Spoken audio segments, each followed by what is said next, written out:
Praise the Lord. 1 பேதுரு 4ஆம் அதிகாரம் 10வது வசனத்துல, 1 கொரிந்தியர் 12ஆம் அதிகாரம் 7லேருந்து 11 வரைக்கும் வாசிச்சாலும், ரோமர்ல 12ஆம் அதிகாரம் 4லேருந்து 6 வரைக்கும் வாசிச்சாலும், ஒவ்வொரு தனிநபருக்கு பிரயோஜனத்துக்காக, இல்ல சபையோட பிரயோஜனத்துக்காக, மத்த ஜனங்களுக்கு பிரயோஜனத்துக்காக ஒவ்வொருத்தருக்கும் விதவிதமான கிருபை வரங்கள் ஆண்டவர்னால கொடுக்கப்பட்டிருக்கிறது அப்படின்னு சொல்லப்பட்டிருக்கு. அப்போ அந்த கிருபை வரங்கள் எது வேணா இருக்கலாம். தீர்க்க தரிசனமா இருக்கலாம், விசுவாச வரங்களா இருக்கலாம், மற்றவங்களுக்கு ஞானத்தை போதிக்கும் வரமா இருக்கலாம். இப்படியாய் நிறைய ஆண்டவர் அதுல கூறியிருக்கிறாங்க. ஆனா ஆண்டவர் தான் சொல்றாங்க, மத்தேயு 7ஆம் அதிகாரம் 6வது வசனத்துல என்ன சொல்லாங்க அப்படின்னா, பரிசுத்தமானதை நாய்களுக்கு கொடாதிருங்கள், உங்கள் முத்துகளை பன்றிகள் முன் போடாதேங்கள், போட்டால் தங்கள் கால்களால் அவைகளை மிதித்து திரும்பிக் கொண்டு உங்களை பீறி போடும். இந்த வசனம் யாருக்காக சொல்லப்பட்டிருக்கு அப்படின்னு சொன்னா, சத்தியத்தை மதிக்காதவர்களிடம். அது யார் வேணா இருக்கலாம், யாருனால புரிஞ்சு கொள்ள முடியாது, ஆண்டவர் தான் அது கொடுத்துருக்காங்க, ஆண்டவர் தான் அது செயல்படுத்துறாங்க அப்படின்னு புரிஞ்சு கொள்ளாம அதுக்கு விரோதமா காரியங்களை செய்யறதோ,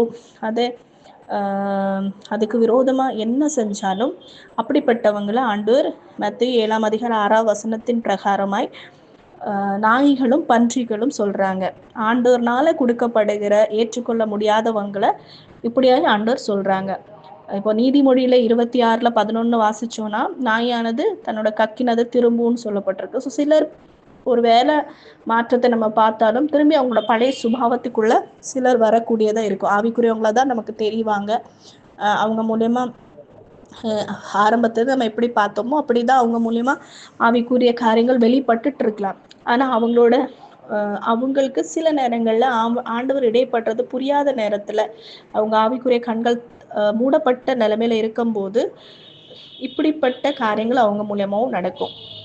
ஸோ இந்த வசனம் சத்தியத்தை மதிக்காதவங்கக்காக அது சொல்லப்பட்டிருக்கு. இதுல எப்படி நம்ம பகிர்ந்து கொள்றதுல விவேகமா இருக்க வேண்டும் என்பதை ஆண்டவர் இதுல முக்கியத்துவப்படுத்துறாங்க. நமக்கு கொடுக்கப்பட்ட அந்த பரிசுத்தமானது நாய்களுக்கு போடக்கூடாது, அதுக்குன்னு விவேகம் நமக்கு வேணும் அப்படின்னு சொல்லி ஆண்டவர் சொல்றாங்க. ஏன்னா அது விலை மதிப்பு பெற்ற சத்தியம். இல்லைன்னா தேவன்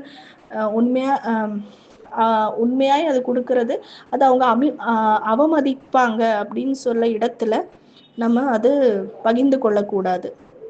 ஏன்னா அவங்களால அதை புரிந்து கொள்ள முடியாது.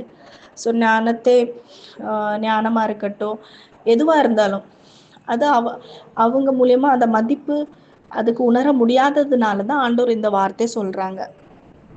அந்த சத்தியமான வார்த்தையோ, இந்த சத்தியமான ஆண்டோட செயல்களோ அவங்க நிராகரிப்பாங்க, அதுக்கு மதிப்பு கொடுக்க மாட்டாங்க. அப்படிப்பட்ட அது திரும்பி துன்புறுத்துவாங்கன்னு சொல்லப்பட்டிருக்கு. திரும்பி கொண்டு உங்களை பீறி போடும் அப்படின்னு சொல்லப்பட்டிருக்கு. ஸோ இதுல நம்ம கவனமா இருக்கணும்னு ஆண்டவர் விரும்புறாங்க. ஆண்டவர் நம்ம ஒவ்வொருத்தருக்கும் அப்படிப்பட்ட கிருபைகள் தரணும். மார்க்ல கூட 6ஆம் அதிகாரம் 7லேருந்து 11 வரைக்கும் வாசிச்சோம்னா, ஆண்டவர் சீஷர்களை அதிகாரத்தை கொடுத்து அனுப்புவாங்க, பிசாசுகள் மீதும் வல்லமை கொடுத்து அனுப்புவாங்க. அப்போ ஆண்டவர் சொல்லுவாங்க, எவர்கள் உங்களை ஏற்றுக்கொள்ளாமல் இருந்தா, உங்க என்ன சொல்ல கேளாம இருந்தா, நீங்க அங்க இருந்து விட்டு புறப்பட்டு போகணும், அவங்களுக்கு சாட்சியாக உங்களை கால்கள் கீழே பட்டிருக்கிற தூசியை கூட உதறி போடணும் அப்படின்னு சொல்லப்பட்டிருக்கு. ஸோ ஆண்டவர் அது குறித்தும் எச்சரிக்கிறாங்க. எந்த இடத்துல வார்த்தைக்கு கனம் இல்லை, ஆண்டவர்னால அனுப்பப்பட்ட பிள்ளைகளுக்கு கனம் இல்லை, அவங்களுக்கு அந்த இடத்துல அவங்களுக்கு விரோதமா சாட்சியாய் அந்த கால்களின் கீழே படிந்த தூசியை உதறி போடணும்னு ஆண்டவர் சொல்றாங்க. ஸோ ஆதியாகமத்துல பார்த்தீங்கன்னா, யோசேப்புக்கு வந்த சொப்பனம் 2 தடவை அவங்க சகோதரர்கிட்ட பகிர்ந்து கொள்வாங்க.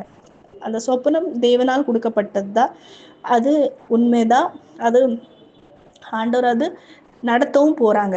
ஆனா அது அவங்களால புரிந்து கொள்ள முடியாததுனாலதான் அவங்க யோசேப்புக்கு விரோதமான காரியங்கள் செய்வாங்க. ஆனா ஆண்டவர் ஏற்ற காலத்துல அந்த காரியத்தை செஞ்சு அவங்களுக்கு காட்டுவாங்க. ஆனா நம்ம எங்க சொல்லணும், யார்கிட்ட சொல்லக்கூடாது, எந்த நேரத்துல சொல்லணும் அப்படின்னு சொல்லி அந்த வெளிப்பாடும் அந்த ஞானமும் ஆண்டவர்கிட்ட நம்ம கேட்டா நல்லதா இருக்கும்.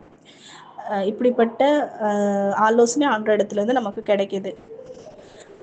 நம்ம பிலியாமின் காரியத்துல கூட அவங்க கண்களை திறக்கிறதுக்காக தேவன் என்ன பண்ணுவாங்கன்னா, அவங்களோட கழுதை வாயை திறக்க வேண்டியதா இருக்கும். ஸோ இப்படிதான் சிலருக்கு ஆவிக்குரிய மனக்கண்கள் குருடா இருக்கும்போது நம்ம எங்க எப்படி செயல்படணும்னு உள்ள ஞானத்தை ஆண்டர்கிட்ட கேட்டு பெற்றுக்கொள்ளணும். ஆண்டருக்கு